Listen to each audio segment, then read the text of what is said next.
What's going on, everyone? Is another episode of Left Side Heavy, the podcast presented by Blue Wire Hustle. It's your host, Jevin Lefebvre. Today, I am bringing back on reoccurring guest, Emile Tracy, huge Suns fan, Canucks fan, sports enthusiast. Today was a great episode. We talk about the Russell Wilson trade, Aaron Rodgers re-signing, some early free agent franchise tags, some free agent signings, Mike Williams, for example, Devontae Adams, Chris Godwin, Bobby Wagner being released. It was a cool little talk about the NFL, kind of diving into something last minute. We talked about the NHL. Is Brock Boeser on the move? We shall see. And we talked about the NBA. Are the Suns still being underappreciated, even though they're first in the West? Can Memphis contend? Victor Oladipo makes his return. And then we do a little game. I test Emile Tracy on guessing the player's career path. So I give him a career path, and he has to guess what player matches that. And it was a cool little segment there to keep you guys entertained. No time for the press questions, but get those questions in. We still like answering your questions. I know I'm forgetful of asking, but flood the DMs at any sort of time, any moment. I'll never shy away from it. But yeah. If you're listening, head over to the YouTube if you want to watch. Leave a rating and review on anywhere you get your podcasts, and enjoy the episode. It's episode 87 of Left Side Heavy, the podcast presented by Blue Wire Hustle. It's your boy Jevin Lefebvre, and today I welcome back BCIT, my guy, reoccurring guest, Emile Tracy. How's it going, my guy? How's it going, buddy? It's going good, man. I'm just looking forward to spring break at this point, man. Just counting down the days till spring break, man. Counting down the days. Man, yeah, even then, though. Yeah. Still got some work to do. Oh, 100%. Yeah. Everyone like SFU, like every other university, when they went on reading break, they're just like, yo, Jevin, you want to go golfing tomorrow? Like at 12? And I'm like, got class. And they're like, oh, you're not on reading break? I'm like, nope. Nah, man, I got a fucking like month till that happens. Like, we got spring breakers, man. We get the spring break. Yeah, it's so dumb. Yeah, like we're just like a month off of everyone else, and then they're just out here having a good time. Yeah, I feel like we also finish like a month later too, because like we end like end of May too, so we don't even end like start of May. So yeah, go a little further in. BCIT absolutely shafted us, but yeah, a little bit on the sketch, a little bit. How's I mean, we're all doing the same stuff in school, but how's is it kicking your ass, or how you handling it? Kicking my ass. I mean, I feel like there's just certain things that are, a bit tougher than others, but I feel like this term has been pretty kind to this point. Just looking forward to what practicum is going to be like. That might be a bit of a shock. I'm not too sure what to expect at that, but I mean, for the most part, it's been pretty good. Honestly, not too bad. Brian constantly sends out emails about opportunities. Have you jumped on any of them at all? Have you applied to I feel like I'm a little too late to the party when that happens. I was gonna try to do that BCIHL, that scoreboard thing for the YouTube last week, but one of my classmates actually hopped on that before I could. But yeah, I mean, I'm keeping an eye out for those because there's a lot of good opportunities he sends out all the time, man. By the way, that score clock SFU, job, right? Yeah, that was SFU, and my cousin Mitchell Edgard, shout out. He's actually the man behind the name of the podcast. He suggested it to me. Captain of SFU. Congrats to the SFU men's hockey team. Undefeated season, beating VIU in the finals 2-0. 2-0. Yeah. Shout out to the boys. Shout out, dude. Undefeated season. That's a good accomplishment right there. And the fact that the captain, that's big time right there. Oh yeah. Cousin. Oh, cousin. Side. Oh, it's your cousin. Sorry, my bad. Oh, that's my guy. Yeah. That's your guy. Yeah. Is he going to be bringing the trophy home for a little visit? Oh, for sure. Hometown visit? Yes, sir. Bring the parade. Bring the parade. Bring it to the home rink. Have the kids take a sip out of it. Yeah. Everyone's kissing the cup. Yeah, I got to make it happen. Dude, he'll be signing autographs in no time, buddy. Oh, of course. He put his used jersey in the lobby of the rink. Come on, I got to do it. Oh, yeah. Bring it home for the boys. But get it in a frame. Get it in a frame ASAP. 100%. But yeah, shout out to shout out to the SFP men boys. That was Time. I caught some of the game and it was good hockey, man. It was good pace. It was yeah, it was definitely some good hockey, but I don't know, I wish I was able to see it. Honestly, it would have been fun to just watch that because I mean, I love hockey and just watching at least some BC, college. It's good stuff. I've seen the best of the best here in university and college. It's sweet. yeah, 100%, especially the finals, the compete level is just a little bit higher. But Emile, I gotta tell us to the pod. I had myself quite a morning. This morning? This morning, yeah. I had myself quite a morning. happened? So BC gas prices have, shot up. A little bit, Right. yeah. $2 a liter. Not ideal. Not ideal. Not ideal. And for a kid like me who drives to school, it's about a 40-minute drive there and back. BCIT parking's $5.50. Wallet thins out a bit. Gas tank empties a lot quicker. I'm filling up like every 4 days, right? It sucks. My car isn't the greatest. It's about $100 to fill up. So I'm like, you know what? I'm gonna hop on the SkyTrain and bus bandwagon for a bit. Help the wallet out a bit, right? And honestly, it's not even that bad. It's like an extra 10 minutes to my trip. It's not bad at all. It's like a 5-minute bus ride once I get off Brentwood, right by BCIT, and it's like a 25-minute SkyTrain ride. Not bad at all. Not bad. And the parking's $1.50 less all day. And this SkyTrain station's 5 minutes from my house. You can't beat it. It's honestly not bad at all. So I give myself just an hour and 15 to get there, just so I can, give myself a little comfort room. And leave my house at 8:15. I decide to take a different way to the SkyTrain station. But as I'm going, I go to turn left into the parking lot. There's a median there that I never noticed. So I can't turn left into the parking lot. So I have to turn onto the street that I usually take, pull into a parking lot, make a U-turn, wait at a light, come back in. Adds an extra 5 minutes. Okay, it was a little bit of a detour. I'm like, okay, I go pay for parking, run up the SkyTrain station. I see people coming down. I'm like, all right, I got to hurry up. All I hear is doom doom. I run to this train, doors closed right in front of my face, and I'm like, you're kidding me. You're kidding me. So then the face, man. Yeah, so I have to wait an extra, a couple minutes. SkyTrain isn't too bad for that. Yeah. And then, so I'm on the ride, get my AirPods in. I'm scrolling through Canucks Twitter, and that's a rabbit hole in itself. Yeah, I know. You're falling down the rabbit hole if you're on there. I listen to a podcast as well. I look up and I'm like, hey, I have about 4 or 5 stops.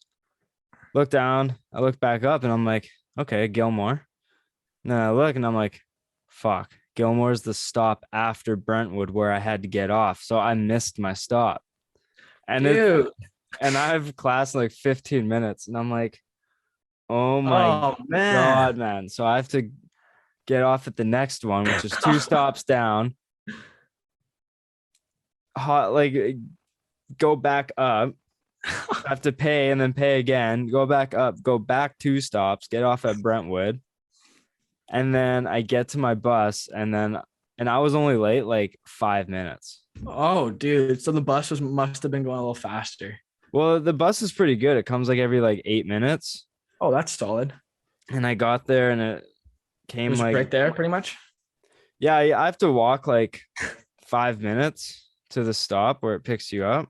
But it came 2 minutes after I got there and it's only 5 stops to BCIT. But man, dude. It was sounds like a trek, dude. It was so much. When I missed my stop at the SkyTrain station, I really debated should I just go home? It's just if I only had that one class, I probably would have just gone home. This is not my day today. It's not my day. I'll take the L on this one. No, absolutely. I mean, it's not like your teacher wasn't late either, though. So I mean, he didn't show up. He actually didn't show up. Yeah, you're right. The other guy taught the class. I swear he's putting in more hours than our actual teacher. But he's working overtime, buddy. For sure. Time and a half. Yeah. But that's a tough way to start your morning. Yeah, sure. It was a tough morning. But I'm like, Dad, you're not gonna believe the morning I've had. You're not missing that stop again, though, eh? Oh no, on my way home, I kept my head on a swivel. I'm like, there's no chance I'm missing Yeah, buddy. anything.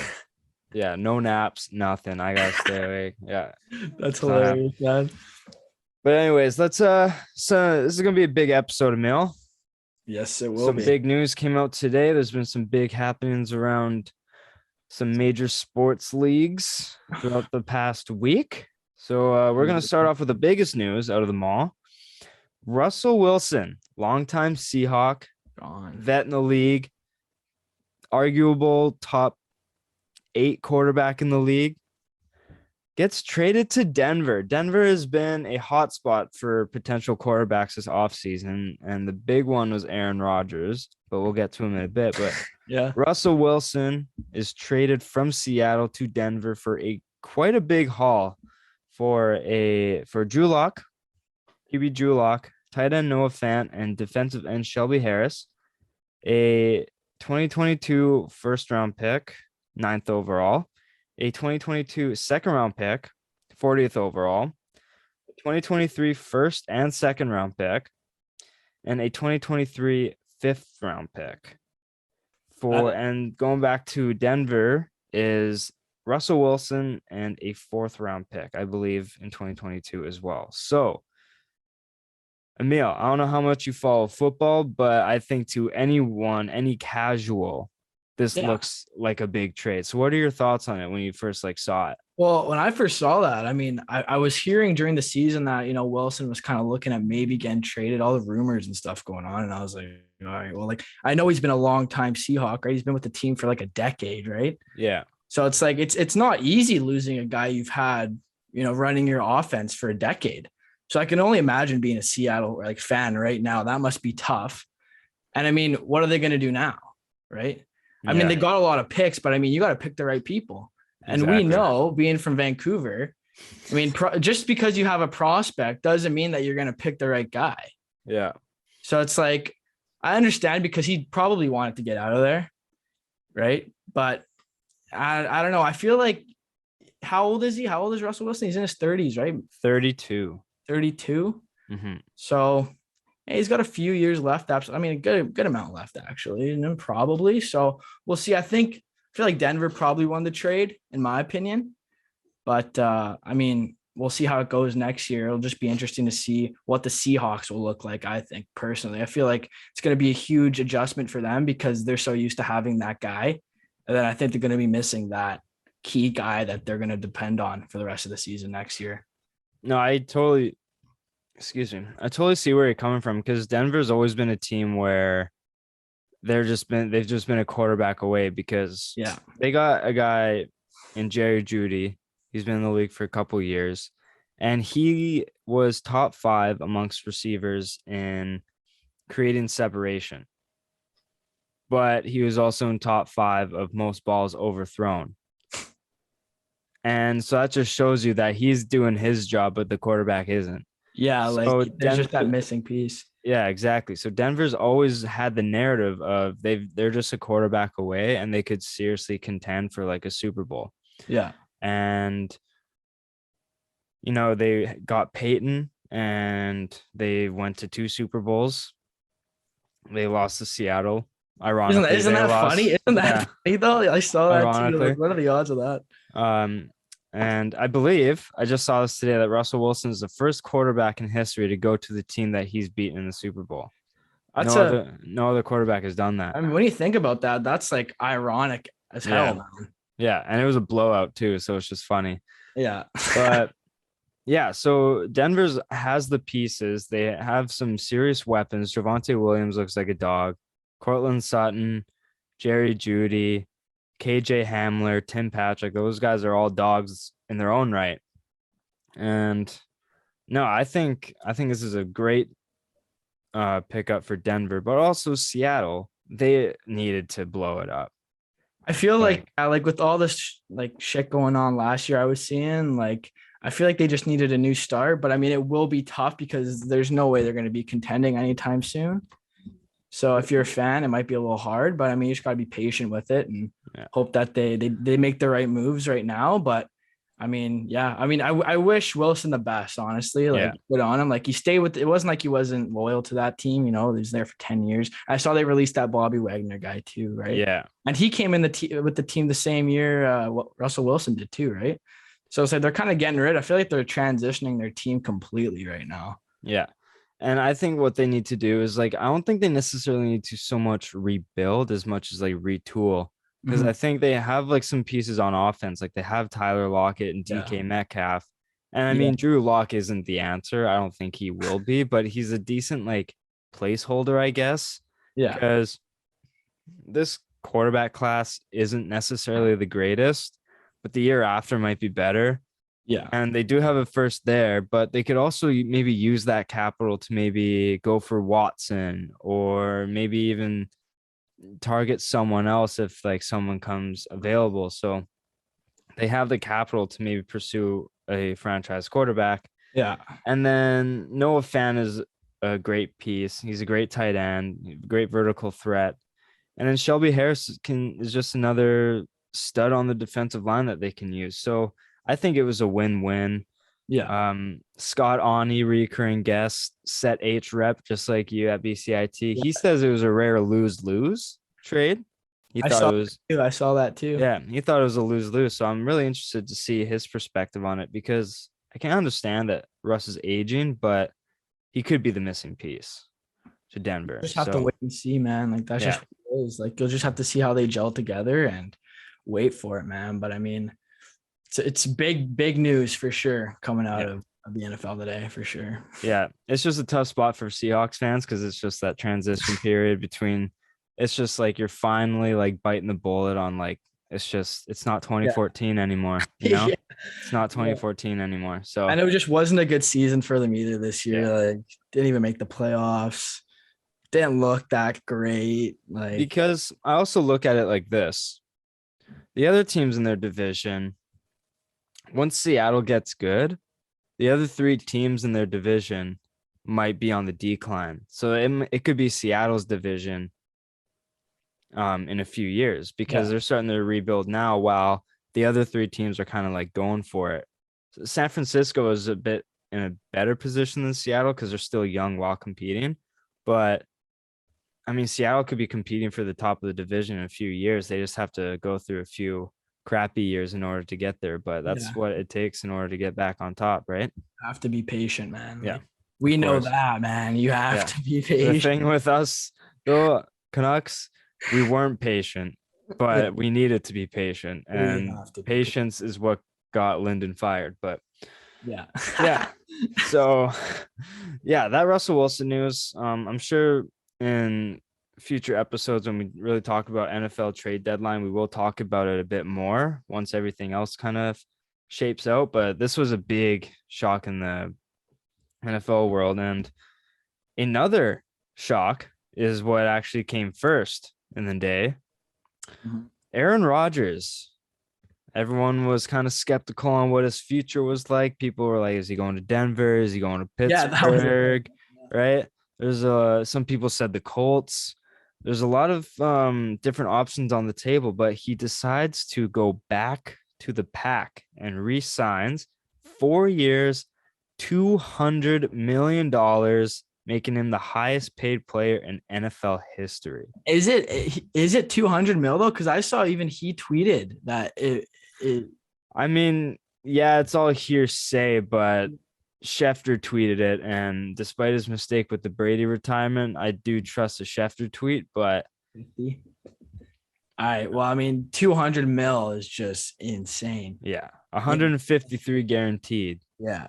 So he's making, I mean, if you 4 years, right? He's 38. He'll be 42 by the time it's over. 50 mil a year. Of course he's gonna sign that deal, man.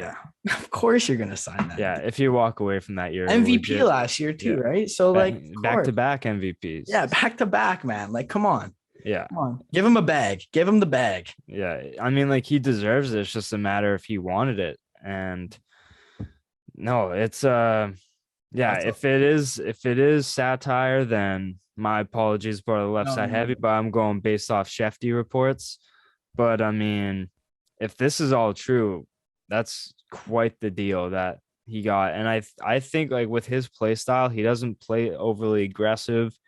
I think his play can carry on into, I think he can still play late, like not mid 40s, but I think the contract might look bad in his final year. If Yeah, that, I if think, that, but if I still think that it won't be as bad. The only bad thing that makes us look bad is Jordan Love, because they drafted him to take over Aaron Rodgers, but now he just signed for 4 years, 50 sheets a year. What do you do with Jordan Love? Like, do you ship him off somewhere? Does he go to Seattle? Do you trade him to Seattle? Does Seattle want to give Jordan Love a look? Like, what's in it for him now? Because he's probably like, yo, you guys drafted me in the first round to like take over this guy, yeah, and you decided to bring him back. Like, I understand it's Rodgers, but like, now what the fuck am I doing here? yeah, no, big time. I mean, he's probably like, shit, like, what's my spot on this team now for the next Exactly. 4 years? Yeah. I mean, And like, they always do need a backup QB, but like, damn, like, you picked him in the first round, right? So, yeah, dude also wants some play time, probably. You know what I mean? So we'll see how that exactly. goes too. So it might be like a Jimmy G Patriots situation where it's like, I feel like I deserve at least a shot to like start somewhere instead of just sitting on the sidelines doing nothing. Yeah, So it'll be interesting to see how the Jordan Love situation plays out. I just think the money in that is just insane, man. Yeah. Like 200 million, like like how It's many crazy. games do they play in a year? Like how many games? 17 regular season games. Like imagine the amount, like when you look down at it, the amount of money he's getting per game is just insane. It's laugh out loud funny. Laugh out loud money, dude. And Yeah. just blows my mind that you can just pay for a guy like that and just he's getting like $3 million a game. almost, yeah. Like I think, yeah, no, 17. Just under just under 3 million. Insane. How Good for the stupid guy though. Go for a three-peat MVP. Let's go. He needs a ring though. He needs a ring. He I does. think more than an MVP, he needs a ring.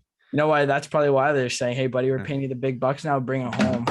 But I mean, what helps them is they franchise tag Devontae Adams, so they bring back star receiver for another year.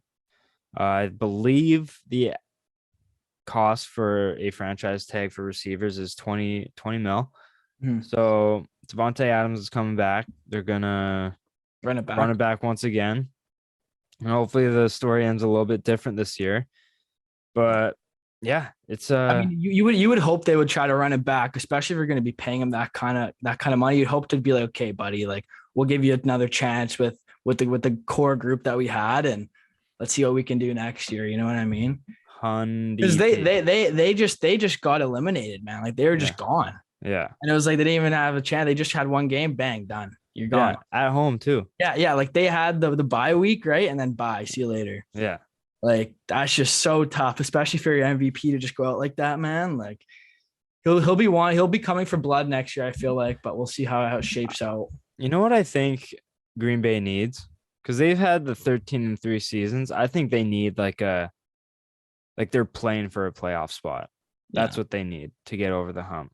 Yeah. Because they've had so many seasons where they've clinched by like week 12 and they're playing the next 5 weeks just like, we don't need to play for anything.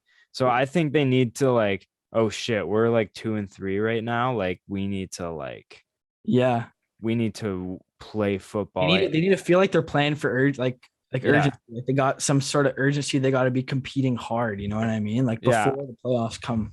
Obviously, don't go out there and like try to win every game, of course. But I think what could help them is like if they're like not playing the best, or if they're like losing games, I think it's like for the better because they're going into the playoffs.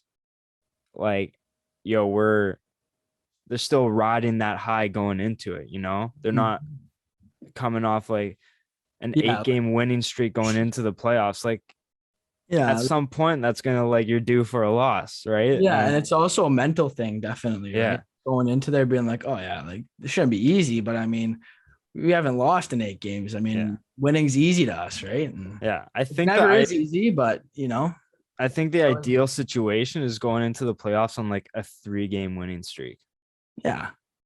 Or at least on a bit of a High. win streak, but like there's a sense of urgency to it.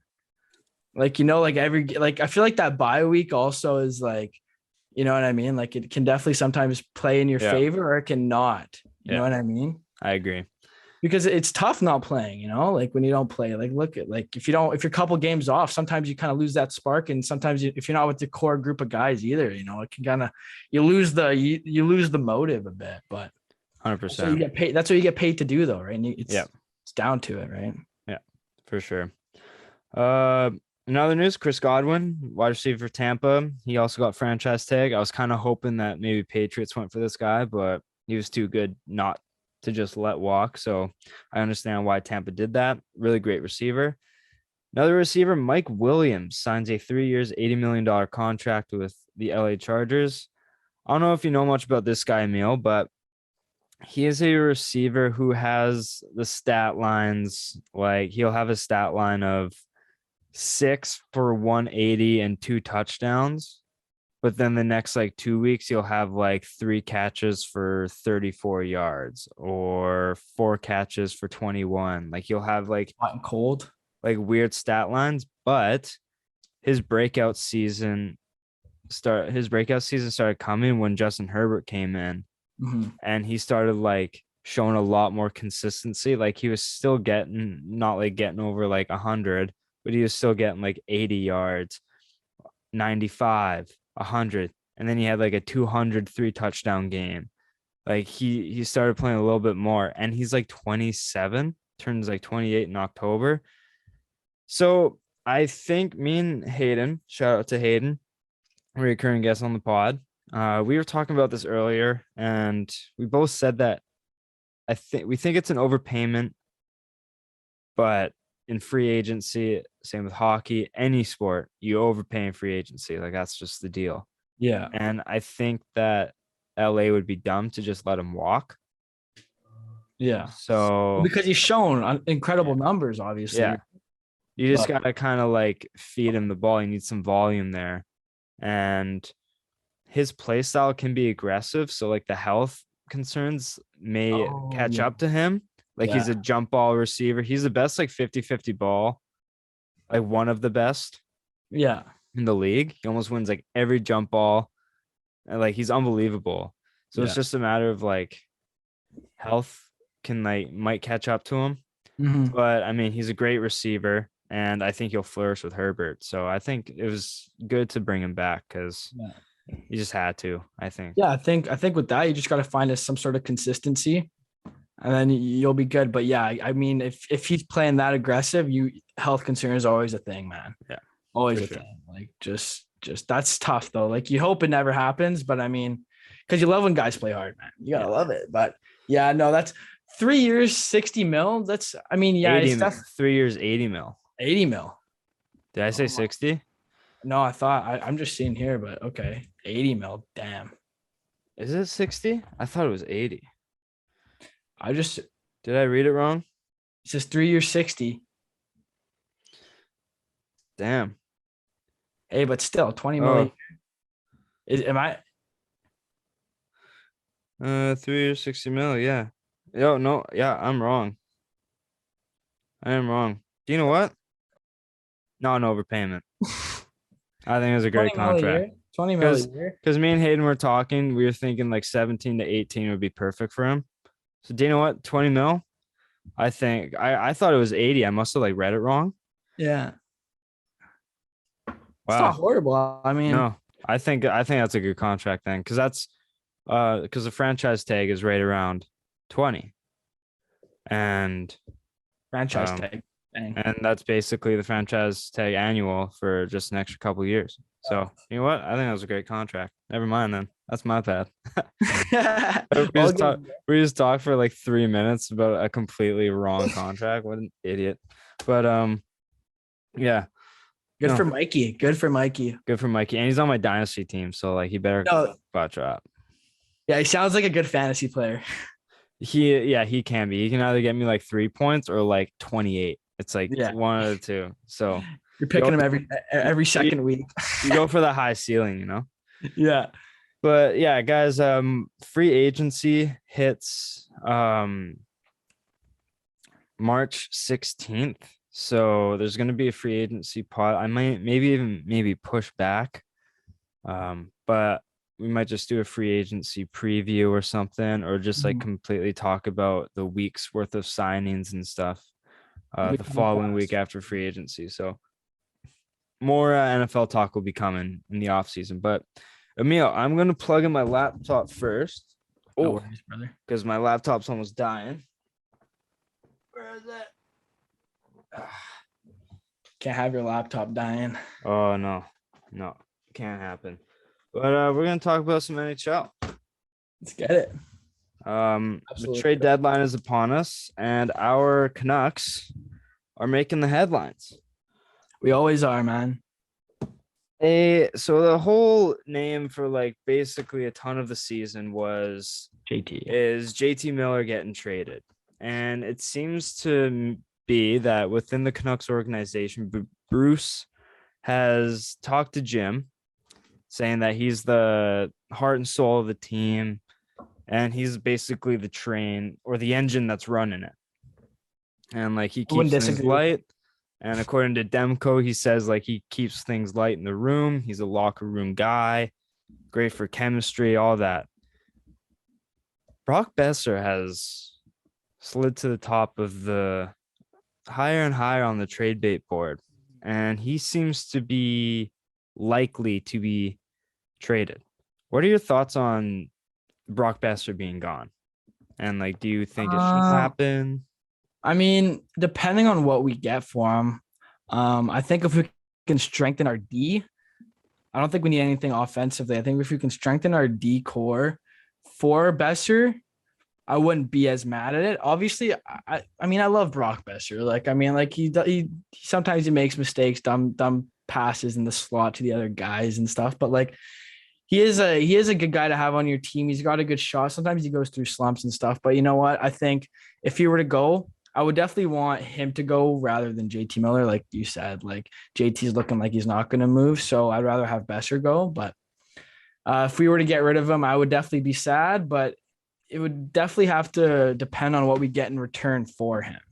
And I think one thing the Canucks need is a better D core. And if we can kind of start building maybe a little bit of a stronger defensive mind, if we could get a more defensive minded player or like a 2-way D, right-handed or something would be nice, but that'd be solid in my opinion.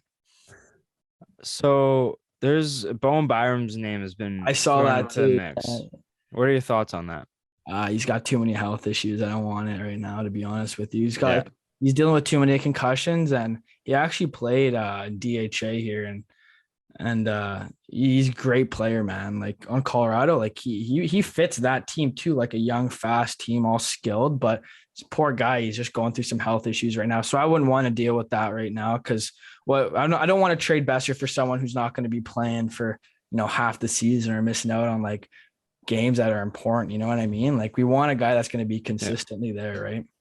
He's in his early 20s and he's considered retirement. Yeah, because like it's because of his concussions, man. Like it's bad. Yeah. Think about did you see Paul Walker, our assistant coach, who got hit in the head and then he's dealing with vertigo now and stuff? Yeah. Like it's like he hasn't come back since then. It's been like over a month, I think, or something. And it's like, man, if it's something with your brain and it's not going well, it's not easy for you to play a high impact sport like hockey, man. So sad to see a guy with that much skill contemplate retirement at such a young age. But I mean, you got to do what you got to do. Health comes first always, man. 100%. And you just got to think that if everything was completely fine and there was no concern about his health, his name wouldn't be available. So obviously Colorado would keep him easy. Yeah. So obviously Colorado's like, we're not too sure where he is. Yeah, we can make him available because like you can take his health concerns. Like if you want him, we'll take a goal scoring winger. Yeah. So we'll take Boeser on our team. Like he would play on the third line, like fourth line. Like he wouldn't even be top two, man. Yeah. So I don't like the Boeser trade. I mean, like if Boeser gets traded and we can get like a right shot defenseman top four, like younger, then like around the same age, just a right shot defenseman. or That would like be nice. yeah, that I wouldn't hate that at all. But I mean, for any trade, obviously I'm not looking for a massive W, but if we can like shed some cap, Mm-hmm. sure up our D, but like don't trade like if say like we did like a Boeser for Fiala, like that doesn't really do anything. Like we don't get anywhere with that. So No, no, like don't do that. no, please. So yeah, like Fiala's a Love great Fiala though. player, Yeah, I love Fiala, but I mean, but it's just like there's no point in it, right? Because they're it's both not like helping what we need help in with. You know, exactly. like we just really need something to help our decor, especially since like kind of injured right now too on that end too. So like we got to figure shit out. And Yeah. hopefully we can get someone. But I would hate to see Boeser leave, honestly. But it's the business, man. It's the business. Yeah. I'm that trade for Ekman Larson and Garland is looking so bad right now. Like I love Garland and like OEL is playing decent, like Yeah. for sure. But that cap space this season would be unbelievable. Yeah. And that first round pick, he did a Michigan, bro. Like he's looking good as well. But Yeah. I would take that trade back just so like we could have a bit more cap space to like maybe go after something else. I Or just like love Garland so much, man. Like, Garland is a beauty, but I just don't like OEL's contract. yeah, It's it's like we're OEL's contract that's like really sucking us dry a like bit. if OEL was making Another 5 mil, overpaid. yeah, like if he was making, the funny thing is we're paying him 7.5, but we're not even paying him his full contract. Like Yeah. he's making like 8.25 right now. It's bad. Dude, he's like, I think he's like top 30 or top 20 most paid like Yeah, NHL players. It's yeah, insane. it's insane. It's So, insane. so if he was making like him and Garland should switch contracts, and that would be like fine. Yeah, like I would be like less mad about it, you know? Yeah, but he should OEL like he should be making like 4.5, 5. Yeah, 5 maximum. He's 5 Yeah. max. And then Tyler Myers is like 3.5. 3 if you're on That. Yeah. So it's just we're paying way too much money to our defensive for a core. defenseman, and it's just tough. It's So holding us back, man. it is because like he's the one that's saving our ass for our defenseman, man. Like honest to God, if we didn't have Demko, there's no way in hell we'd be even close to a playoff spot right now. There's no chance. Our defense is just atrocious sometimes, man. It's just atrocious. And it's like, that's what really needs to get better. Obviously our offense can have, but like our offense, that is like our weapon right now. Our defense, I mean, we get some points from them and stuff, but I love Hughes. I've enjoyed Luke Shen. Honestly, I think he's been a great addition. Yeah, he's a great like sixth defenseman. Yeah. I like how he's paired up with Hughes too. So it's, they play well off each other, but we just need to strengthen our decor big time. Brad Hunt's not cutting it, man. If you had to label 4 untouchables On the Canucks? on the Canucks, who are the 4 untouchables for you? Huh. Like at the trade deadline or off season. I don't know. Let me think. Okay, well, JT's one of them. I feel like JT's reached that for me where I don't want him touched, man. Okay.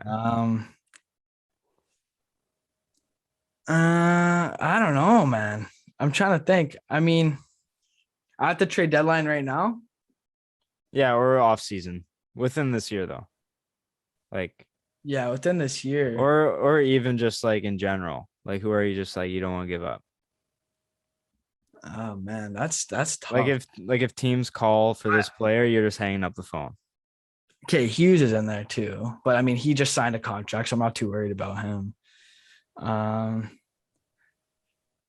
Mott, I don't want Mott to go, man. I don't want Mott to go. But I mean, he's also another one that could go. He could get paid somewhere else more money than he's getting right now because he's a great player. His re-sign projection is 4 years, 2.5. Yeah. I hope I hope we can keep him. And then I want to say Horvat. Really? Those are your untouchables, eh? Yeah. Interesting. What are yours? Demko. Oh, okay. Yeah, that's fair. Hughes. Plug in Demko instead of Horvat, honestly. Yeah. Demko, Hughes. I haven't given up on Pedersen. and Podkolzin. Whoa, that's a Yeah. hot take right there. Yeah, he's an untouchable for me. Really? Yeah, 100%. What do you see his ceiling as? 60 points. 60 points? Yeah, I But could see him doing that. he's But how consistent?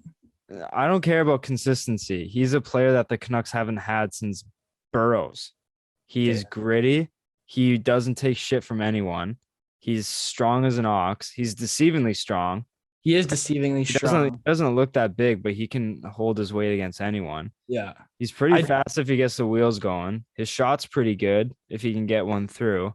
And he's just He's good. and, He's good at puck protection. I've noticed that Yeah. big time too. He's a hard guy to get off the puck because and he is strong. He is strong. and to me, he just seems like a player who is willing to like learn and sacrifice his offense to like help the team in any way. Yeah. Like, I think he'll defend his teammates. He will do the dirty work in the corners in the defensive zone to like make sure something doesn't happen. Yeah, gets out. Right.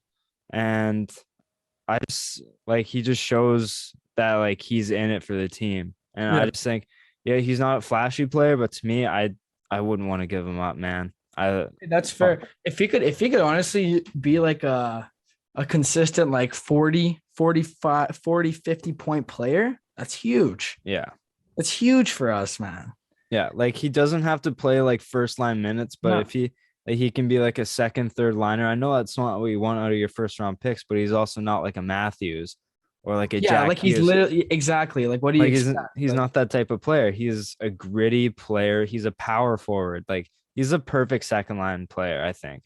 Yeah. And I do like how he doesn't take shit from anyone either. You're right. Yeah, like he he's doesn't like taking shit from anyone. yeah, like he'll That's something the Canucks. I think we talked about it last podcast. Like Yeah. someone with that kind of grittiness. He definitely's got that in him. For sure. 100%. So that's why he's an untouchable for me. I can't get rid of a That's player like list. him. It's a good list. Yeah, I can't get Yeah, rid of I him. feel like your puck, like my puck Colson is Mott. I just love the way that guy plays. Man. Yeah, I love him too. I I love think the way he kills penalties. He does the dirty things. He blocks shots. He gets in the lanes. He gets the puck out when you need it, and he just does the good. He makes good reads, good decisions almost every time he's on the ice, man. 100%. And it's really impressive to see because like it's not easy. It makes it look easy, but making the right read all the time is not. It's really not. No, it's very hard for sure. And I always say this: people forget that he played on the first line for the University of Michigan, and he went to the World Juniors a year like Matthews did for US. Like he played with Kyle Connor and Dylan Larkin at Michigan, and he was on. Damn, I forgot about that, man. Yeah, and he went to the World Juniors, and he's playing like third line in the NHL. Like he's a skilled player who's just smart. He's so smart. Yeah. Like I saw Boudreaux said like that Lamico, who I'm glad is doing a lot better now, honestly. Yeah, dude. I thought he was an absolute liabetic on this team. But now he's finally using his size a bit. Yeah. And getting into shot lanes and doing the dirty things he's got to do. Yeah. And Highmore's got a motor on him. And that line is nice. Like if Boudreaux says you can put him out there and he's like, I'm not scared that something bad's gonna happen. They specifically try to put that fourth line against like the top line against. They're not an easy team to play against in our zone. Yeah, yeah. I mean, not a team line. They're not an easy line to play in our zone. They do the good things right, and then they get it out, and they'll forecheck so hard on you. And they've been producing. It's nice. It's nice to see, honestly. Like finally, man. But bro, like I'm still not over. We got rid of Zach McEwen and signed Chase on. Like, what the fuck is Chase on doing, bro? Like, why is he in the league? Like, why is he in the league? I don't know. I find that guy. Like the goals he scores are like everyone else's work, and it's just like falls on his stick, and it's like, oh, Chase on scored, you know? Yeah, dude, it's so Lucky annoying. Lucky guy. Yeah. And I don't know why he's on the line. Wasn't it, like he's putting him on a line with like Pedersen and like who else? I don't get it, dude. I don't get it. Like I like the Hoglander, Puckolzen, like Pedersen line. Like, dude, that line was beautiful, man. I don't know why I have to switch it up. Like Chason's not someone that should be playing with Pedersen. They don't feed off each other at all. Yeah. I don't get it. Chason's a fourth liner. You put him out there a couple shifts a period, and that's it. He's a press box dude. Like he is the guy counting the shots on the whiteboard for the team. Like Buddies, hey JT, you got 3 shots today. yeah. That's hilarious, man. Yeah. Chase on. I would have liked to have kept McEwen. Yeah, we talked about that last time. Yeah, I know. But hey, you know what? It is what it is. It is what it is, man. It's just so dumb. But would have loved to have seen him still on Edmonton, man. For sure. Go sue someone else. Yeah, go sue Edmonton, bud. Go Calgary. I hate them. Sue them. Oh my god, yeah, Calgary, eh? Fuck them. But no, the trade deadline is going to be interesting in a couple weeks time here. Oh, dude, you're gonna have a lot to talk about. You're gonna have a lot to talk about. I feel it. Yeah, I'm excited for that for sure. Big time. But we got a quote from the ageless wonder, Jaromir Jagr. Says that Ovechkin will break the goal record. Now, I think this is in favor for everyone. Like, I think a lot of people think he will break it. Yeah. Me being one. What do you think? Yeah, he will. He will. I think he's 130 off right now. Yeah. And he's got 4 more years in his contract. 4, I think. After this year, he's got 4. Oh yeah. You're telling me he's not going to be able to score? What's that? Just over 40 a year, like 43. Come on, dude. That guy, all he does is score, man. That's all he does. Yeah. That guy, you never want to see him in his office on the left circle because it's a goal. It's a straight up goal. Have you seen some of his goals on the power play, man? Like he'll literally just be standing there. No, you wait. He waits for it to come, and then it's just bang. And the goalie's like, "Where the hell did that go?" You know? Yeah. And it's in the back of the net. He literally won't move. He'll just stand up straight with not even a stick on the ice, man. Like he just screws every rule you're taught in hockey. Move your feet, put your stick on the ice. Screw that. I'm waiting for this puck to get to me and I'm wiring it top shelf. Yeah. Oh, Backy or Kuz has the puck in the corner. Okay, I'm just going to chill over here. Oh, it's up to Carlson. Okay, let me back up a little bit. Yeah. Put it right in my wheelhouse and he just buries it short side every single time. Guy just is he's a professional goal scorer. Yeah. And he's been a professional goal scorer his entire career. And I hope he does break the record because you know what? Yeah. He is a legend. Like Ovechkin's a straight up legend. I totally agree. It's like I'm not a huge Cavs fan or anything, but like the stuff that Ovechkin does, man, like it's not easy to score, and he makes it look easy almost sometimes, and it's ridiculous. Yeah. So I really hope he does, and I don't see how he's not going to because he's on track to do it. He's on pace to do it. So yeah, how many goals does he have? Like 700 and something, almost 800, right? Let me check real quick here. Yeah, I think it's like 760. Close to that. He's at 764. Jeez, that's a lot of goals, man. I know, man. In 1,252 games played. That's some people's like points per game. Yeah. Like average. that's like a goal every game, like every second game. So he's scoring every second game. So yeah, he's gonna think about that. You got 82 games in a season. He's got 40 goal seasons easy for the next 4 years, and he'll beat it. Yeah, it's fucked, dude. He'll set a new record that'll probably be very difficult to beat. Yeah, I hope so. Because even if he's not scoring at 40 goals, you're just saying like you can't just put him on the second line. You can't bury like 20. Like throw him on the power play. He doesn't have to do a ton. Just throw him on the power play. That's 20 right there. Yeah.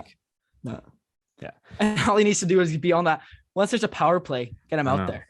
Get him out there. Like he'll be scoring a couple goals each year on the power play. A couple, probably 10, 15 goals on the power play a year. So great player. 100%. Love the guy. Columbus retires Rick Nash, number 61. Another guy you gotta love, 2010 Olympics Nash, baby. That was honestly, it's so unfortunate, like how his career ended just with like back and neck and head. Who was the last team he was with? Boston. I forgot, but I mean, I think Boston. Nash has some unreal highlight goals too. Remember that one where he just like against Phoenix, that dangle one, the two toes, and then just nasty. Yeah, the fact that he had the hands at his size was good size. It was like a Lindros type, but just not as physical. It was crazy. Yeah, It's good to see him getting his jersey up in the rafters in Columbus. They love him over there too. Like he was a legend for them. So For sure. and he's a Canadian like just a great Canadian player, man. Played on our Olympic team in 2020, won gold. He was a big part of that team too, man. Yeah. Like, so good to see. Congrats to Rick Nash, man. What a great career that guy had. For sure. I saw this post and it was like Rick Nash got all those back surgeries from carrying Columbus for all those years. I thought that was just good, man. Like he was a big body. He just had hands, silky hands, like you said. Yeah. Just good player, good shot. Disgusting player. Disgusting. Another disgusting. Last point here in the NHL. I thought this one was quite funny, but heartwarming as well. Phil Kessel plays one shift. I saw that today. To keep the Iron Man streak alive. And, plays one shift and then leaves to witness the birth of his child. Gets fist bumps from all the boys and then heads out of there. Yeah. He keeps his Iron Man streak at 956 games. Holy smokes. Yeah. 956. He's third. Almost at 1,000 here. Yeah. Hey, man, you got to keep the streak going. 100%. Even the birth of your child can stop the streak from I'm playing one shift and I'm out of there. One shift.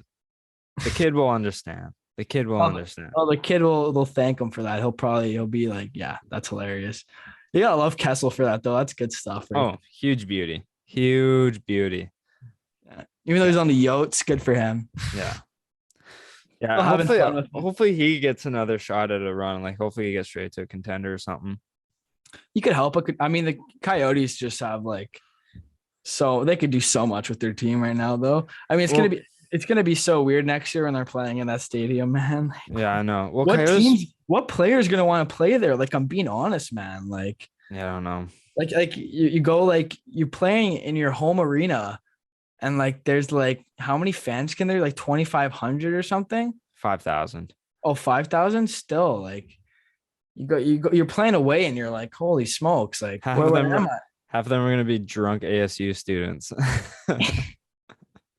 Which honestly won't be that bad. It'll be like college hockey. Yeah, imagine it would be nice to be an away team playing there. At least you don't have so much, Yeah, but it's just it's a bad look on the league because that's an NHL team playing in a college barn. It's just not a good look. But I mean, I'm sure the environment will be sick, but it's just going to be bro, this is an NHL team playing it's kind of bad look, but it is a bad look. But I mean, whatever, it is what it is. Yeah, I mean, at least because when somewhere to play, right? Because when people are 50% capacity, but they'll just fill up the lower bowl and close out the upper bowl, so it just looks more packed than it is. Yeah, that's probably what it's going to be like. It's going to look crazy, but it's only a quarter of a regular NHL arena there. So most when you're a fan there, you're really close up to the glass. You're really close to the thing, because it's slanted, kind of slightly, I feel even if you're up top, you're seeing a lot of you're close and you're close there. Yeah, 100%. I mean, why not? It's you're watching. Have you seen those videos of the Minnesota high school hockey, bro? Why don't I move to Minnesota and play high school hockey? Dude, that's living the dream right there. You know what I mean? You don't even have to make it to the show. You just play freaking hockey in Minnesota in high school. It's insane. The state of hockey, man. Their hockey is the college football in any other state. It's crazy. It's sick. Yeah. It's so sick, man. Watching that, if I was playing in that, oh my God, man. The environment is electric. The things I do to play in that kind of atmosphere is just ridiculous, man. Yeah. I envy those kids, man. They're gonna miss it. I'll tell you that when they graduate, they're gonna miss playing in front of all those people. Yeah. And that kind of celly and stuff, scoring big goals in front of that kind of crowd. Yeah, just a regular season game, just a 1-1 goal, and you're I would go crazy just because of the environment. Yeah, it doesn't matter, man. Yeah. Imagine playing a rival team too. It'd just be insane. So, I mean, they could make the most out of it in Arizona. Honestly, if it's kind of that kind of environment, could be sick. Yeah, it could be. Could be sick. But that's some NHL talk, buddy. We're gonna shift over to the sport you know most. The BA, baby. The BA, the NBA, the BAN, the Basketball Association. That's national. The national, baby. So I just got a few pointers here. And I haven't necessarily been following the NBA as much lately. Just, got life going on, some hockey, Yeah, some there's school homework. But lots of other things you what could be watching, but what have been your thoughts on the NBA season so far? Because there's been a lot of like twists and turns, surprises, and don't necessarily give me the teams that have surprised you yet, because I got that question for later on in this yeah. topic. But what's kind of some things that have, caught your attention in different sort of ways that you weren't really expecting? I don't know. Like I feel like this year, fairly similar to, I mean, one thing that has shocked me is, I mean, the Lakers, their struggles. That's one thing that has shocked me because I mean, like when they got Westbrook, I was like, oh man, I mean, like this could maybe work out, but I mean, when you saw them playing together, you were like, nah, like Westbrook just he doesn't fit with like LeBron and AD. It's just not the greatest fit there. But who knows? I mean, they could still figure it out. But um, that was one shock that I had there was just the Lakers. But I mean, other than that, like I don't know. I feel like everything's pretty similar to last year. Other than a couple other teams overachieving, a couple of teams underachieving. You know But what? I'll just ask the question now. What teams have surprised you in a positive and negative I way? mean, positive way would be Memphis, obviously. Did not expect John Morant to just absolutely blow up and be like probably the most entertaining NBA player to play in a while. If I'm being Yeah. honest. Guy can shoot. Guy has like one of the highest field goal percent, or he's like got like the most. He's got like the highest points in the paint, and he's like 6 foot something, and he's like a guard. Like it's insane. Yeah. And that team's just playing unreal. They're second in the West right now. Timberwolves, Minnesota, happy that they're in a play-in spot right now. Love Karl Anthony Towns, Anthony Edwards, and D'Angelo Russell. Love Yeah. seeing them succeed right now. And some teams that have sadly disappointed me got to be the New York Knicks, man. What the hell's happening with them? Yeah. They were a They team were in that, I think they made it to they played Atlanta. They lost. They made it to the playoffs. They had a 6 series against Atlanta though. yeah. And now I don't know what's going on with them, but they made some acquisitions. Like they got Kemba Walker, they got like Evan Fournier, they got some shooters, and like just has not worked. Like Thibodeau's like sitting Kemba Walker for the rest of the season. Like Fournier is just not playing like he was in Orlando, and like They got Cam Reddish too, and like and they they're got not rid of really playing them. him either. Yeah, they So got rid of Cam's playing for. Oh no, Cam's on New York now. He was with yeah. Atlanta. Yeah, you're Yeah. right. Thibodeau wasn't even playing him, and it's like you need a shooter, man, and Cam's a shooter, so like Yeah. let him play, right? But it's kind of sad to see that. I honestly don't know if they're going to make the playoffs. Like they have to make a big push right now to make the playoffs, and it'd be kind of sad because like the New York Knicks atmosphere when they're in the playoffs in the Garden, it's unmatched. Yeah. But like damn, like they're struggling hard right now, man. They're like the Lakers in the East right now. Like people thought they made these acquisitions during the offseason, it was going to work out, and dude, it just has not gelled together the way they probably expected it to. But hey, man, it happens. Also the Nets too. Yeah. The Nets have been started, and they have had to deal with a lot of injuries and stuff this year with KD and like the Kyrie vaccine, whatever that was, and James Harden not being happy, and now he's gone to Philly and he's happy. Yeah. James Harden's very happy now. He by far the most confusing player. Like he quotes when he goes to Brooklyn, he's like, I'm playing for a team I've always wanted to or whatever. And then he goes to Philly, and then he was like, Philly's always been my first choice. This is where And I then, wanted to play. Yeah, this is where I want. It's like, really weird because like Steve Nash said like before he got traded, he was like, James Harden is not getting traded. It's like, okay, like I mean, now I'm not going to believe anything you say, Steve. yeah. Like, Yeah. I mean, it's really tough for like a coach because it's like I gotta manage all these. Yeah. Like, yeah, it's so a lot of people were kind of questioning whether Steve Nash can be the guy to manage all those egos. And obviously I it mean, didn't work out. yeah, it's I think tough spot though. I think it was also hard though, because I mean, you have to look at like the teams that are doing well, right? Like not everyone needs the ball in their hands. Mm-hmm. Other guys need to have their roles. And I feel like when you got three dominant players, when you had Harden, Kevin Durant, and Kyrie, who pretty much need the ball to function and like make an impact, it's kind of hard to get them all rolling. You know what I mean? Yeah, And which to bring back to the Lakers point, like Westbrook and LeBron are two guys you who need the ball. who dominate when when they have the ball in their hands. And it's Yeah. like as soon as he went there, I'm like, this isn't gonna do anything because like Yeah. Westbrook isn't a spot up shooter. No, like he's not. Like he's not going So to sit in the corner and wait for a spot up during the corner. yeah, Like that's not his game. His game yeah, is slashing. His game is getting to the hoop, posterizing guys. Like yeah. that's his game. Like drive, kick out. Like, Yeah. that's the shit he does. So And that's why they should have just, instead of gone Westbrook, they should have just gone Buddy Hield, gone a yeah, and then just saved a lot of money. Saved a lot of money. I Just know. doing that. And you know, Westbrook could have just stayed in with the Wizards and done his own thing or whatever, gone somewhere else. But Because now Kuzma is balling up this year. I know I like seeing Kuz doing his thing there, and like it's nice. Like they got rid of, I think they just got rid of Spencer Dinwiddie and they got like Kristaps Porzingis, and like that's kind of like the Wizards. They're an interesting team. They did so well at the start of the season. Now they're kind of falling behind, but Coming back to reality a little bit. yeah, coming back because you know the Wizards, man. Yeah. Ever since John Wall left, it's just been. Yeah. But who knows? Kuzma might Yeah.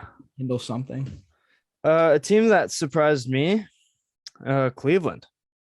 Ooh, great call. I mean, they don't have Colin Sexton, and that was like their number. There's Young like their, bull, baby. Yeah, their main guy coming into the league, and he hasn't played yet. Then you got guys like Darius Garland, Evan Mobley just stepping up and doing their thing, and then Jared Allen. That acquisition is All-star yeah, guy. All-star. like he is on. He's like the cheaper Rudy Gobert, and like some say Defensive like player of the year, man. yeah, like and say like I see a lot of similarities in their game, and I'm assuming I don't know contracts, but I'm assuming Jared Allen's a lot cheaper than Rudy. Yeah, So he is. Cleveland's I think the way right. Cleveland, they have a genuine team, man. Yeah. Like it's really, and they got big guys. Like they play so big. They got like Jared Allen, Evan Mobley, who's a 7-footer, Jaron Allen, who like a 7-footer, and then they got Lauri Markkanen, who's like a 7-footer, and they got like Darius Garland, who's just an absolute hooper. Yeah. And then they got like, I think they got like Okoro or someone, and like Cedi Osman. I don't know who else they got, but they just got a good team, cohesive unit, and they work. They're a hard team to score against because they just pack the lanes up, and it's like And okay, rim protect. you can like who's gonna get like past Allen? Okay, then there's Mobley. It's like, oh, I'm not laying this ball up. Who isn't playing like a rookie, by the way.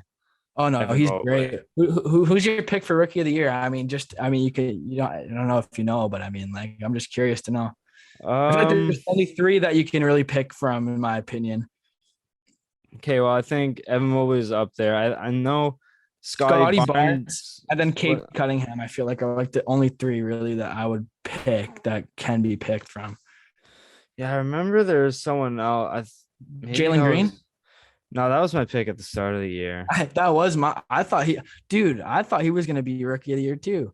Like I mean, he's playing better now a little bit, but like he got injured and then like he came back and he just wasn't really playing with the same aggression that he had before. But yeah, but I'd probably pick Evan Mobley just because has he like missed a lot of time this year? No, because like I'm thinking like Cade took a couple of weeks to come in, and then Scotty Barnes has kind of slowed down a little bit. But I think Evan Mobley's like, from what I follow, has kept it he's pretty consistent. Yeah. In my opinion, yeah. Like, I mean, I think Mobley's sick. I just really like the way Scotty plays. Yeah. I think Mobley and Scotty really don't play like rookies at all. Yeah. Like it's pretty amazing to me because they play like, I mean, Evan Mobley's like a center and Scotty's like a kind of like a small forward, I guess, power forward, but like they're not afraid, man. And it's so sick. Like, it's like, oh my God, like straight up rookie is just not afraid to go right through your chest and get a bucket. It's sweet. Yeah. So yeah, I've played fantasy, but I don't like watch a ton of games. Yeah. So I'd probably pick Mobley. Yeah, no, I mean, I think it'll be a close one, honestly. Yeah. If I'm being real. I think Cade also can make a run for it because he's starting to play pretty good right now too. And I have Cade on my team, and like I see the stat lines he puts up, and he's just like impressive. It's impressive for a rookie, man. Like it's pretty good. And a lot of people said that he would come in pro ready. Like he wouldn't really look out of place Yeah. for like a rookie point guard leading a team, a shitty team, too, in the Shitty Pistons. team. Yeah. So, and yeah, I think he's been doing his part. Yeah. But I also think we can be happy with the pick the Raptors did. Not yeah, picking up Jalen Suggs and getting Scotty Barnes. yeah, a lot, because that was a lot of, That was super controversial when that first yeah, came out, dude. Like people were like, how could you pass up? Because dude, as soon as Jalen Suggs hit that half court buzzer beater yeah. against LA, it was His like stock just went up. I know it was like his exactly, man. Everyone was like, this guy's gonna be like, and even I was like, man, how do you pass up on Jalen Suggs when you got the third pick? Yeah, And Scotty started playing, and I was like, never mind, man. Never yeah. mind. He's the I'll, truth. I'll take. He just fits the way the Raptors play. Like we don't need Jalen Suggs. We got Van Vliet. Like we literally have Scott. Like we got Van Vliet. We got Gary Trent Jr. We don't need another guard like Yeah, that. Scotty Barnes fits right into the system, and he plays hard defensively. Great guy to have on your team. yeah. I agree. Yeah, A team that surprised me is Atlanta in a negative way. I think they're, I gotta agree with you on that too. Yeah, what are they, 10th in the East right now? it's A weird. lot of- Like them and the Knicks, just like I thought they were gonna be top six, both of them top six, or Yeah. at least in the play-in spot. You know what I mean? Some people had like as like a betting perspective based on odds. Some people bet like Atlanta to win the East because if they made it to the Eastern Conference Finals, and that obviously it wasn't favored. That's why like their odds were down. But Trae Young's a dog, and they're a team that has kind of, they're like Cleveland's the Atlanta Hawks this year, Yeah, kind of thing, like a team that was kind of overlooked, but they're just playing like they got a chip on their shoulder, and that's what yeah, the Hawks did. And I thought they would carry that into this season, but they haven't. they're like almost out of the play-in spot. They're almost like missing that completely. Yeah, they're just in it right now. Yeah. They're So just 10th. that surprises me. Like despite how good Trae Young's playing, it's just Hawks, the results just aren't coming through, and that surprises me. The Knicks are so pretty far behind making a play-in spot, so I don't even know if they're gonna make it in there. Yeah. But I agree. Like Trae Young was a starter all-star this year, man. But Yeah. he doesn't really have too many guys around him. Like John Collins, like he hasn't had the greatest year. He's been kind of injured. I have him in fantasy, so I've kind of know like what he's been like. He's had like all right games, but like he's been kind of injured. He's got his foot problems and stuff. And like DeAndre Hunter's another guy, a lot of injuries. And I don't know, man. I feel like the pick and roll is really easy to guard with him and Capello, because once they keep doing it, it starts to become easy to guard and easy to just know what to do, right? Yeah, I totally agree. But yeah, they were definitely a kind of a bust this year. Kind of a bust. Yeah. Number one in the East, Miami. They got a player that came back for the first time in almost a year. Victor Oladipo made a season debut. He finished with 11 points, 4 assists, 57% shooting, 2 for 3 from 3 with limited minutes, 11 points, 15 minutes with four assists. Yeah. I mean, for a guy who had, it was like quad surgery he had, right? If I'm not mistaken, or a quad injury. Something with his leg. Quite an efficient night, and 11 points in 15 minutes. Like, what were your thoughts on his return and just that whole story? I mean, I love Oladipo. Love him. Loved him since he was a Pacer. Great player, man. Like, so much athleticism. Kind of sad to see him hurt, but bro, now that he's playing on Miami is scary, bro. Bro, and the fact that they have Jimmy Butler, Kyle Lowry, Bam Adebayo. They got Tyler Hero. They got PJ Tucker. They got Victor. They got guys that can straight up just play basketball on both ends. Like defend. It's going to be hard to score on us, and we can also score the basket pretty freaking easily, man. Yeah. So it's like when playoff time comes around, man, like they might go for another run like they did when they played the Lakers in the finals in the bubble, because they're first in the East by they're 3 games in front of 76ers right now. And they're on pace to like string a couple wins here and get a little bit of a gap going, I feel like. Yeah. So they basically got like a trade acquisition in Oladipo because it's right around the deadline, I assume. Yeah. And just they're already first in the East, and they just got their a dog at returning, and hopefully he can stay healthy. And that's Yeah, just like he might scary. even like the Heat were doing really good. Like they've had like some Yeah. injury issues this year too, and like they've had guys coming off the bench who have just like balled out for them. Yeah. So like it's pretty impressive to see how they've kept it going. And like I love Kyle Lowry, like because he's a Raptor forever, man. But like he's a pretty good fit there in Miami, and like they're gonna be scary in the playoffs, man. Like straight up, like you don't want to play them in a 7-game series because they're just all dogs. Like Oladipo just is gonna fit in that system. Like once he's healthy enough to start, that's a scary starting lineup, dude. Like straight up, it's a well-rounded team. It really is. Your Suns. There's always, I feel like I follow your stories, I follow your Twitter. I hear you speak out about them. That's And yeah. I still feel like I'm not hearing about them enough. Like, are they It's a bit sad. It's a bit sad. are they like, what do you think is the deal with them? Like, just not getting the attention you feel they deserve? I feel like people just I don't know I don't know, man. I actually don't know. I feel like people just don't they're not like flashy with what they do. They just get the job done. Yeah. And that's why like Chris Paul has been doing this for so long. So it's like it's not really surprising. Like he's just literally the point god, bro. And then Devin Booker is just coming into his prime now, so it's just getting scary. And then they got they got DeAndre Ayton, who's just a great big, and now he's starting to shoot threes and stuff. It's like this is crazy. And now they got Mikal Bridges, who's one of the best defenders in the league, honestly, in my opinion. And then they got like Jay Crowder, who's just a playoff dog.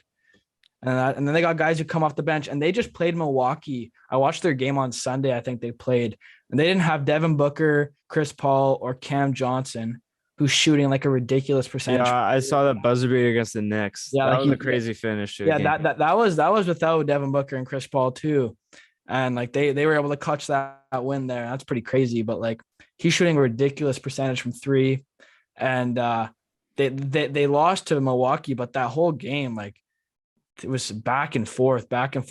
And this was against a straight up healthy Milwaukee team. I think they're missing maybe 2 guys from their bench, but they had Giannis, Chris Middleton, and Drew Holiday. So like they're pretty much full form. And it's impressive to see that their bench, like, if your team's doing good without some of your star players, you have a good system. Yeah. You just got a good culture, good system rolling. And that's what I feel the Suns have. And that's why I just respect their game so much. But it's because they're in the West. People are going to like the Warriors. They're going to like the Lakers. So it's kind of hard for them to get that kind of, I don't know, attention from everyone, right? Because everyone wants to see like LeBron and like Steph Curry. Like no one really cares about like Devin Booker and Chris Paul. And I can't believe they didn't. I don't know why they weren't starting in the All-Star game. I have no idea. Yeah, that's crazy to me. I have no idea why Andrew Wiggins is starting in the All-Star game over Devin Booker or Chris Paul. I have no idea. That baffles me. I was just as surprised. I was like, I just don't understand. Like when the Warriors were so good, Klay Thompson and Steph Curry, without a doubt, they're starting an All-Star game. Yeah. Why is it different with Devin Booker and Chris Paul? I don't know. Yeah. Like the best players on the best team in the West. And like they're not starting. Yeah, not that's one crazy. of them. That's not crazy. One of them. Like not even at least if one of them was starting, right? Like it's like okay, at least one of them, because Steph Curry is the other point guard, But it's like you're not even gonna have Steph Curry and Devin Booker. You're gonna have like Steph Curry and Andrew Wiggins. Like this is insane to me, man. Because isn't Booker like a guard forward or whatever? He's a shooting guard, point guard. So he's like he doesn't play like forward like. Oh, okay. I thought he was like Chris Paul is just like a point guard. So like Steph Curry kind of took his spot there. I thought he was like a shooting guard, small forward hybrid. No. He's straight up. I mean, he could probably play like small forward. But I mean, I don't think he's any like bigger or smaller than Andrew Wiggins. So I think I don't know what Andrew Wiggins is doing there. Yeah, I don't know. It was definitely weird to me. I did not understand that at all. But Andrew Wiggins is having a good year. But like, come on, man. Like, he's having a pretty good year. Like, shooting the 3 ball and playing defense. Like, Yeah. Do you think time zones have something to do with that? Like the East Coast isn't necessarily up to cover the West Coast times? Because dude, like that could totally be a reason. Like 100%. Like think about how many people watch the basketball in the East. Like New York's a big market, but it's like they'd have to stay up till 10:30 to see to watch staying up till like 1, right? yeah, Phoenix tip off, and it's like, hey, I don't want to do this. So like, do you think that has a big part in Oh, it? I could definitely see that having a big part in it.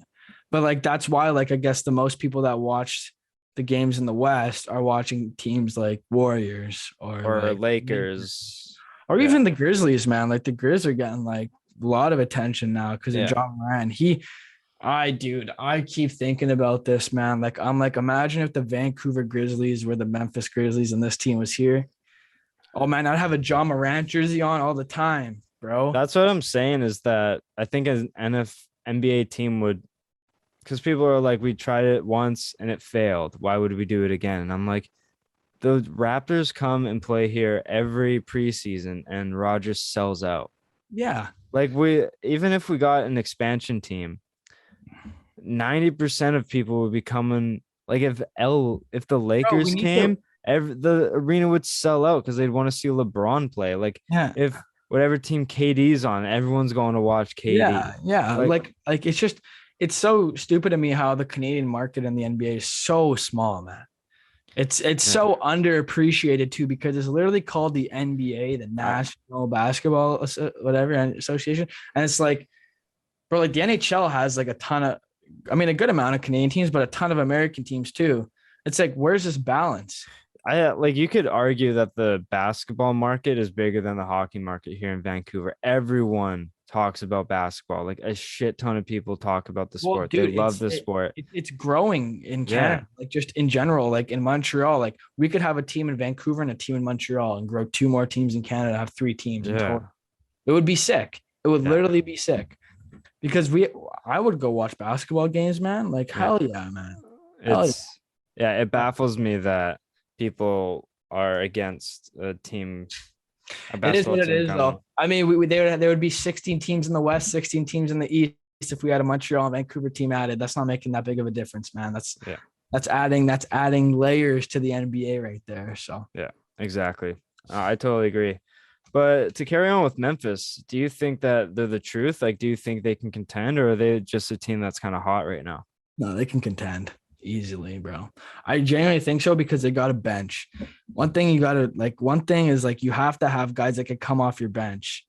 Because like when shit hits the fan and like let's say because in the playoffs, man, your top guys can get injured for a game. They can miss a game or two, and those one game or two can make a huge difference in the outcome of the series, right? So if you can have guys that can play and replace your top guys, then you're in good shape. And I feel like John Morant, unreal. That guy, you know how He's you're so talking about a good. guy that's aggressive. Mike Williams. Yeah. That guy, that is one thing I fear about John Morant. That guy Nah, plays so aggressive, man. Like I don't want to gives see him me get hurt, but like gives me damn, D bro. Like, Rose vibes. Gives me D Rose vibes, and I'm scared. yeah, like I don't want to see him get hurt because I think he is genuinely going to be one of the best players in the league in a couple of years. Like he's already. I don't know why people aren't talking about him more in the MVP race because I understand Philly, Joel Embiid's having a year. Jokic won it last year and they're talking about him again. But when you're looking at straight up most valuable, imagine Memphis without John Morant. I mean, like, Yeah. I don't think they'd be second in the West. No. Like, I don't No think shot. I don't think they'd have an unreal record of 44-22. Like that is not easy, man. Like to have that kind of record nowadays and play with that kind of consistency. And it's like they are, man. They beat top teams too. Like they don't beat like the easy ones. They beat like good teams. And they're just they don't stop playing. And they got this guy in Desmond Bain, who I don't even know where he came from, man. But this guy can shoot the ball like crazy. They got Jaren Jackson Jr., who's like a good up and coming big man now. And they got guy, I think he's like the fan favorite almost. Steven Adams. That guy oh my God. I love Aquaman, dude. I love that guy. Dude, offensive, dude, he gets the offensive rebounds. Like he's tough as nails. Like I think he's like a guy who it's just how can I compare him to someone in hockey? But he's just a guy he's there for the boys. He's like, no one touches my guy. Like I'm trying to think. Kind of like a Shen, eh? Like a Luke Shen. Yeah, I can kind of see that. Well, just like a big guy that like no one's touching. You know what I Yeah. mean? It's like, Almost oh, like a you, child. Like yeah, like if you touch my guy, then like you're I'm going gonna six. grab you Yeah, and just you're going put you. 6 feet under, dude. Like he's putting guys beneath the dirt. If you Yeah, like he's there for his guys, and I think that's huge for locker room chemistry. Just knowing that like yeah, you have someone who's truly got your back. yeah. And then John Morant, small school guys always play with a chip on their shoulder because had To prove the himself, right? they've had to prove themselves and they've had to put the team on their back and they've had to carry teams not as good, and like that carries well into the NBA because you still got that dog mentality. Yes. So I just think Memphis is really set up for a They're set great up for the next future. couple of years, bro, too. Like I Yeah, feel like they just got to sign those guys they got. They yeah, have a new coach too, and I think he's doing a great job with what they got going over there. And they look like they have fun too when they play, man. And that's what I envy. I'm like, damn, man. Like you watch the Lakers play, and sometimes they just don't look like they're having fun out there, man. yeah. And it's like, no, like to win games, to win the important ones, you got to have a cohesive unit of guys that are willing to play for each other and have fun doing it. And that's just what the Memphis Grizzlies look like to me, man. Straight up. I totally agree with They you. always they're willing to pass the ball to the next guy for a better shot. You know what I Yeah, mean? Like they're not. It's good to see, yeah. and I'm happy for him, man. Like John Morant, he came out of nowhere, dude. Like Zion over Jaw, like nah, man. Jaw over Zion. It's looking that way, man. Yeah, man. It's truly looking that way. I mean, Is it? Zion's looking like he might want to leave the Pelicans too, man. Yeah. Why are you so picky, bro? Do you think a lot? I've heard some people say like he'll sign his like max or like get his money and then ask for a trade like after a year. Like people are saying that because that's like a tip. I really hope not. Hope he doesn't do the Pelicans dirty like that. Yeah, I that mean, yeah, that'd be gross. But he's had so many injury like health issues and stuff too. So it's like, I mean, the Pelicans are doing good right now though. They're playing for a playing spot. So I don't think he's coming back this year though. He might be. I don't know, but they got CJ McCollum from the trade deadline, who's straight up baller. And now they got Brandon Ingram, who's sick, and they got like Jonas Valanciunas, who played on the Raptors, good centerman.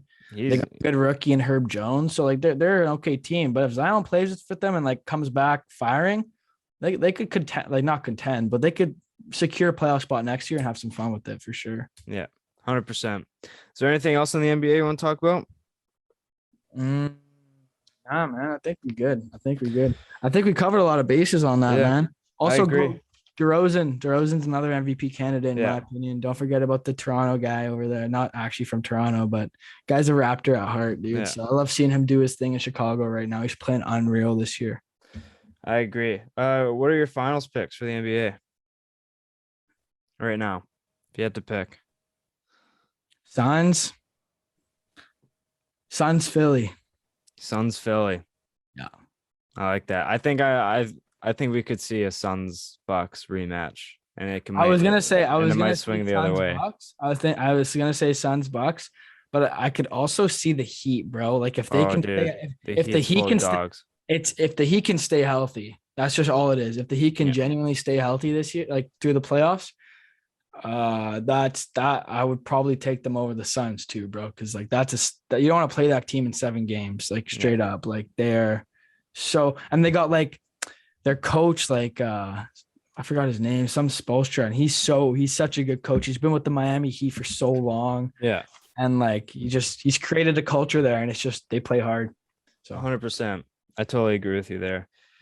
But I'm gonna play a game with you, Emile. let's And do you're it. gonna partake. So you're gonna pick one. That's what we're gonna start. Retired or current? Current. Current. All right, we'll start there, and we'll flip flop. And this is all dependent on how you do on the first one, because I have 2 for each, Okay. and we'll see how you do on the What are the first rules? one. What are the rules? Am I just gonna figure You it out? are going to guess the player's career path. So I'm going to give you a player's career path, and you have to guess who that player is. Okay. I have a current NBA, current NHL, and a retired NBA, retired NHL. Okay. All right. Interesting. So I'm going to give you all the teams that this player has played for. Yeah. And You have to guess who it is. Okay. And you know these players. You know them. Okay, yeah, no worries. So, all right. So the first one. Current NBA. Current NBA. Or what do you want? NBA or NHL? What one do you want? Go NBA. We just talked about NBA. NBA? So NBA. All right. So Sacramento, Miami, Portland, back to Sacramento, and is now playing in Utah. Who is this player? Dude, what? Sacramento. And I can give you one hint per each. And he currently plays on the Utah Jazz. Yes. Wow. Huh. Current NBA player. Played on Portland, played on Sacramento, plays on Utah. Huh. Yeah, can I get a hint? He plays in the front court. Plays in the front court. Plays a forward center kind of guy. Yeah. Oh my God, bro. What the hell? Okay. Why am I feel like when you're gonna, if you tell me this, I'm gonna like be like, are you kidding me? Sacramento, then to Miami, then to Portland, then back to Sacramento. What a trek this guy's been through. And he currently plays on Utah. And for a stint period of time, I'll give you another one. He was quite dominant at his position. Okay, he's a forward, right? So why am I thinking Mike Conley right now? But it's not Mike Conley. I know it isn't. Forward, man. Anytime you Whiteside, Hassan Whiteside. Yeah. I forgot he played for Utah, man. But yeah, boy, buddy. Hassan Whiteside. You're playing honest there. You're not going on your little screen behind. Hey, buddy, I'll show you right now. I believe in you. No, but yeah. Well done, Hassan Whiteside. Did he just get traded to the Utah Jazz? Yeah, I think this is like within his first year on Utah. Okay, yeah. Yeah. Well, I was thinking like Rudy Gobert, but I was like, no way, man. Like he has not traveled that much. Yeah. Okay, Hassan Whiteside. That's hilarious, man. Yeah, that's good stuff. All right, so we'll go to retired NHL. Retired NHL. Okay, flipping the switch completely. Yeah. Calgary to Pittsburgh to Boston to Colorado and retired in LA. Started in Calgary? Yeah. They're retired? He's retired. Oh my God, bro. 5 different teams. Played on. Retired in LA? Yeah. Is it a Ginla? Yeah, buddy. Let's go. Yes, sir. Let's go, buddy. Let's go. Boy. Well done. All right. So we'll stay in retire, but we'll go NBA. Oh, dude. Yeah, this one's gonna be hard. Boston to Brooklyn to Washington. Retired a Clipper. Retired a Clipper? Oh my gosh. Oh, dude, you're doing me dirty with this one. Retired a Clipper. I'm really not. Oh. Is it? Wait, what? Say the teams again? Boston, Brooklyn, Washington, Clippers. Is it Pierce? Paul Pierce? Yeah, buddy. Let's go. Oh boy. Let's go. Let's do it. Boy. All right, last one here. Current NHLer. Yeah. Anaheim. Hopefully I get this one. To Dallas, Montreal, and is playing in Tampa. Oh, Corey Perry. Attaboy. Well done. As soon as you said Montreal, Tampa, I'm like, yeah. Know who that guy is. I wanted to do relevant NHL players. Those are perfect players to pick because they weren't too tough, but they had to make me think. Really got you on the Hassan Whiteside one. Dude, it was the Sacramento to Portland back to Sacramento. I was like, who has done that? Like who went to Sacramento? Who wanted to go to Sacramento twice? No one. I was gonna give you Yager, and he played on he was a suitcase at the end. I feel like that would have been too easy. I feel like I would have forgot that. I would have been like, who the hell is this guy? And I would be like, Yager. Because technically he's not like retired yet. He's still playing The kid. over in Europe. So it's like fuck. But That's a good what game. I like that. what a way to end the show, Emile. That's fun. That was fun. Feel free to plug anything you're working on and where people can find you. You can find me on Instagram, Emile_Tracy. And yeah, you can find me on Twitter. I think it's Emile Tracy _. And yeah, see what I'm thinking, see what I'm up to. Yeah. Tweets a lot about the Suns. So you can catch him. Love the Phoenix Suns. Yeah. Catch him tweeting on the Suns, about the Suns. But I'll put his links and everything in the description. Everyone, you know where to follow me on Instagram at Jevon.Lefave, on Twitter at JevonLefave. Find everything for the show on Instagram, Twitter, and TikTok at LeftSideHeavy_. Subscribe to the YouTube. If you're listening, head over to the YouTube channel, watch YouTube. You catch full video of the episodes. And be sure to subscribe, ring the bell, like, comment, subscribe, do everything. Do all that jazz. Help the homie out. And be sure to leave a rating and review on everywhere you get your podcast. Helps grow the show.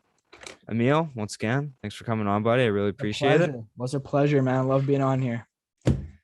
For sure, buddy. For sure. Playoffs are coming around the corner, bud. Oh, playoffs are coming up. But we're gonna do a big pod. You gotta get Ani and Timmy on. Yeah, for sure. Recurring guests, Timmy and Ani. 100%. Handy P. All right, sweet. Yeah, folks, appreciate you guys listening. We'll see you guys next time. Peace.